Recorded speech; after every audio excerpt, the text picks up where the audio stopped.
He was talking crazy 2023, and he didn't live up to the expectations. Yeah, I wasn't focused, and I got a win on like one of my worst nights ever. Then he put his brother into it. I handled that. That made him even more mad. What happened. It's in the past, and this is a new day. It's a new year.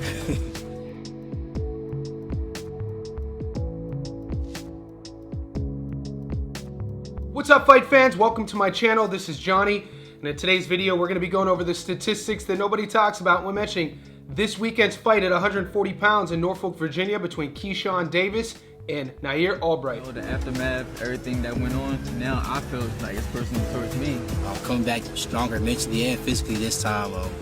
Knocking them out this time. This time around, I want to, make a statement. Guys, before I continue, I want to say thank you to all the new subscribers. Thank you to everybody who's been with me since day one. If you haven't already, could you please remember to hit subscribe? Could you also like this video? And one more thing, pinned in the comments section below is a link to join our world famous Johnny Says Boxing professional betting VIP Discord. Guys, we just surpassed 500 VIPs. We started this in August, so we're not only a year in yet. It's a professional betting community. In my opinion, the most knowledgeable, the most well-researched, and the most consistently group that wins from a betting perspective, not just in boxing, but MMA, basketball, the playoffs are going right now, all professional sports. Click that link to learn more. Rematches are always fun in boxing. Sometimes we understand why they're happening, sometimes we don't. In this one, it's personal. Keyshawn Davis versus Nahir Albright 1 took place a few years ago, 2023, at 135 pounds. This was a fight that was sort of nip and tuck in some people's eyes. They gave it to Keyshawn by majority decision. I did think those scorecards were a little bit closer. I just rewatched the fight. I scored it unanimously for Keyshawn, but we know what happened afterwards. A few different things. Keyshawn popped in Texas for smoking weed, so the fight was overturned from a loss for Albright to a no contest, no decision. A couple years had passed, and Norfolk, Virginia was the scene of the crime this time, in which Keyshawn was headlining at the Scope Arena against Edwin De Los Santos. That night turned into turmoil for Keyshawn. He not only misses weight, he pulls out of the fight, in which it was built around him in his hometown. In steps Abdullah Mason to headline. Abdullah Mason beat Jeremiah Nakatia. But what happened on the undercard of that fight, Nahir Albright beat the brakes off of Kelvin Davis, a fight in which the scorecards were insanely close. The fight was given to Nahir Albright, and afterwards, in the back in the locker room, we know what ensued. A melee, punches were thrown, people were allegedly jumped, and it was Albright getting the worst of it with Team Davis. Now, moving forward from that point, Keyshawn was stripped of his belt. He has moved up to 140. He had a complete overthrow of his old fight camp. He goes back to Norfolk to train with the guys who trained with him in his amateurs, his family, and he's kind of working on his resurgence. We last saw Keyshawn Davis in the ring against Jermaine Ortiz, in which, in my opinion, looked spectacular. He got a 12th round stoppage, becoming the first man to stop a very tough, very technical, the technician, Jermaine Ortiz. The last time we saw Nahir Albright, I gotta be honest with you guys, this is a fighter that I can't get a good read on. When we think about Nahir Albright, we know he's technical. I love his jab. It's probably the thing I'm most impressed with him. But against Ghost, against Frank Martin, his durability, his grittiness, his ring generalship, he showed me a lot of things. We know Albright only has a few blemishes on his record. He lost his very first pro fight, and then he took an L to Jermaine Ortiz a few years later. He ends up drawing with Frank Martin, a fight in which it started off a little bit sluggish for him. Frank got out to a hot start, in which he usually does, but Albright used his jab, was patient, kept composed, and started winning rounds, mid to late rounds, had Frank Martin in all sorts of trouble. A lot of people thought that the way that fight trended from the 5th round onwards would have been enough to give Nahir Albright the victory, but it was deemed a draw. Months have passed, and here we are. Nahir Albright versus Keyshawn Davis 2. What's gonna happen? We'll know in due time, in a couple days. In this video, what we're gonna do is take a brief look at both fighters' careers. We're gonna talk a little bit about how they go about their business, and like always, stay tuned to the end of the video That's where I'll be going over the current Las Vegas odds, and I'll be giving you my prediction, telling you where to put your money. One's 30, one's 27. Both men are in the primes of their careers. When you're thinking about Nahir Albright, you're thinking about a guy who always comes into these fights almost looking overshadowed. People are almost looking past him. I myself has been a victim of betting against him in fights in which he either drew or got a victory and I lost money. Will this be another one of those? We know going into this fight, Keyshawn Davis is looking to be at his best. That version of Keyshawn in his last fight against Jermaine Ortiz, I picked him to win by stoppage. I picked him to dominate. I just thought that his speed, his power. Keyshawn Davis is a very, very high level boxer, puncher. He does a lot of things really well, and I feel what he's learning the most about his career is the emotional side, the psychological side, how to live like a champion, how to live like a pro athlete. And fingers crossed, whenever you have a talent like Keyshawn Davis, you want to cheer for these guys. You want him to figure out all of those things outside of the ring and put together in what a lot of people think could be a Hall of Fame career. Albright has the opportunity again to throw the cards away, to disrupt everybody's opinions of Davis, and come again once as an underdog and show people why Wu is the man to beat at 140 pounds. Right now, I do want to look at Albright, the Philadelphia native, and see what he's been up to in his career. Nahir Albright is 17-2-1. Of his 17 wins, 7 of them come by way of knockout. Of his 2 losses, they were both on the cards. Out of 2,699 fighters in the world at 140, he's ranked 53. He's fought a career total of 119 pro rounds. He carries into the ring a 41% career knockout to win ratio. His adoring fans know him as Wu, and the 30-year-old American is a 5'8" orthodox fighter with a 71-inch reach. He was born in Philadelphia, Pennsylvania, USA, but calls New Jersey home. We last saw him against Frank Martin, 19-1, draw in the 10th.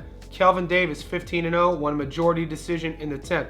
Keyshawn Davis, 9-0, no contest, no decision. He initially lost, but that fight was overruled due to a failed marijuana test on Keyshawn Davis's part. Carlos Balderas, 14-1, won a majority decision in the 8th. Felsal, 11-0, won a unanimous decision in the 8th. The fight before that, he fought Jermaine Ortiz and lost a decision. I feel at 30 years old, this is a guy who is as confident as he's ever been. He's growing into his frame, and he's in his physical prime. We know he's confident, and we know he has a skill set. When you look at the things he does really well, there's nothing that I could give him that would favor him in this matchup. He's not going to have the power advantage. He's not going to have the speed advantage. He's not going to have the jab advantage, even though his jab is his best tool. I still think Keyshawn's jab is a little bit better, where Nahir Albright is going to have the advantage, if you ask him, is going to be the psychological side of things. A Twitter video went viral a couple days ago in which Keyshawn was talking about how he didn't want this fight, how it was hard for him to get up for this fight against Wu in this rematch. He felt like he dominated the first one, and the second one wasn't warranted, considering where each fighter is in their respective careers. Albright coming off a draw, Keyshawn trending as he was before he got stripped at 135, now at 140. You always have to be hesitant when you hear fighters talk about they didn't want this fight. And we know Albright's going to come in motivated as he always is, with a good game plan, and he's going to execute. This guy could be down on the cards, but he'll still have enough belief in himself to stick to his game plan and grind it out and grind out rounds. And we've seen it time and time again on multiple occasions, him turning the tides mid to late rounds. So he's always going to be in a fight. We've never really seen him out of a fight. We've never seen him stopped. He has a couple blemishes, but they've been on the cards. It's going to be an interesting fight. We're going to see how he deals with that crowd in Norfolk. We're going to see how he deals with that energy in Norfolk, because we know when Keyshawn's at his best, that crowd lifts him up to another level, and he always puts on amazing performances at the Scope Arena. Right now, I do want to take a look at Davis and see what he's been up to in his career. Keyshawn is 14-0 with 10 knockouts. Out of 2,699 fighters in the world at 140 pounds, he's ranked number 3. He's fought a career total of 96 pro rounds and carries into the ring a 71% career knockout to win ratio. His adoring fans know him as the businessman, and the 27-year-old American is a 5'9" orthodox fighter with a 70-inch reach. He was born and raised and lives in Norfolk, Virginia, USA. We last saw him fight Jermaine Ortiz, 20-2, stopped him in the 12th. Baranchik, 19-0, stopped him in the 4th. Lemos, 29-1, stopped him in the 2nd. Madueño, 31-2, won a UD in the 10th. Pedraza, 29-5, stopped him in the 6th. The fight before that was the fight with Nahir Albright, the first one. Like I said, I rewatched it. Majority decision seemed a bit kind. I had him winning at least 3 more rounds than Albright, and we know what happened with the failed drug test with the commission in Texas. When Keyshawn's at his best, he's on my pound for pound list. I got to let you guys know that. I love the way he operates. He's technical. He could be clean and precise in there, but he'll also punch with you. When he starts seeing you backing up and he feels you're starting to wilt, he is going to pour it on.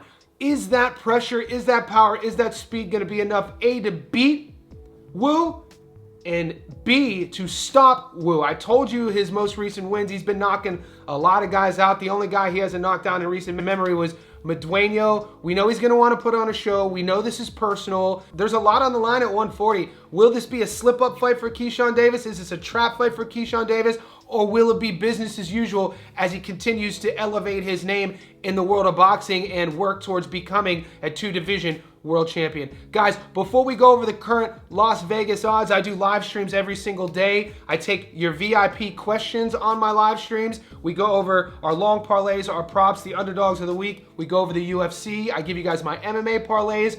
In this video, these stats don't lie edited videos, you're only going to get my money line prediction.